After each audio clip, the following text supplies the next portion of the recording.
ओमराजे निंबाळकर आता शिंदेच्या शिवसेनेमध्ये जाणार। महत्त्वाची आणि मोठी बातमी आताच्या घडीची आपण पाहताय। कार्यकर्त्यांच्या मेळाव्यात ओमराजेंकडून एकनाथ शिंदेंचं कौतुक करण्यात आलंय। निकाल विरोधात गेल्यानंतर शिंदेंची अमित शहांशी चर्चा झाली असं ओमराजेंकडून सांगण्यात आलंय। आपल्याला सत्तेमधील नेतृत्व स्वीकारावं लागेल असं ओमराजे निंबाळकरांनी म्हटलेलं आहे। आपल्या लोकांची कामं करण्यासाठी निधी लागेल असं ओमराजे निंबाळकरांनी या बैठकीमध्ये म्हटलेलं आहे। ओमराजे निंबाळकर आता शिंदेच्या शिवसेनेमध्ये जाणार हे चित्र आता जवळपास स्पष्ट होऊ लागलंय। कार्यकर्त्यांच्या मेळाव्यात ओमराजेंकडून एकनाथ शिंदेंचं कौतुक करण्यात आलेलं आहे। ज्या पद्धतीनं बैठकांचं सत्र सुरू झालेलं आहे, पदाधिकाऱ्यांचं तालुक्यामधल्या लोकांचं म्हणणं आपण जाणून घेत आहोत आणि त्यांची मतं जाणून घेतल्यानंतर आपण आपली पुढची वाटचाल ठरवणार असं ओमराजे निंबाळकर यांच्याकडून स्पष्ट करण्यात आलेलं होतं। आणि आता ओमराजे निंबाळकर हे शिंदेच्या शिवसेनेमध्ये जाणार हे चित्र आता जवळपास स्पष्ट होऊ लागलेलं आहे। कार्यकर्त्यांच्या मेळाव्यात ओमराजेंकडून एकनाथ शिंदे यांचं कौतुक जे आहे ते करण्यात आलेलं आहे। निकाल विरोधात गेल्यानंतर शिंदेची अमित शहांसोबत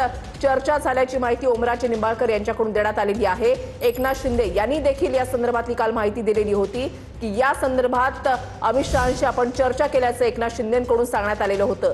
निकाल जो आहे तो ओमराजे निंबाळकर यांच्या विरोधात गेला, त्याच्यामुळे ओमराजे निंबाळकर आता पुढे काय निर्णय घेणार या संदर्भातल्या चर्चा या कालपासून सुरू झालेल्या होत्या। आणि खास करून जे 6 बंडखोर खासदार त्यांचा आता निर्णय काय असेल ते ओमराजे निंबाळकर यांच्या निर्णयावर अवलंबून होतं। कारण 2/3 सदस्य फुटणं, त्यांचा वेगळा गट स्थापन होणं, 10वा परिशिष्ट या संदर्भातल्या चर्चा ज्या आहेत त्या सुरू झालेल्या होत्या।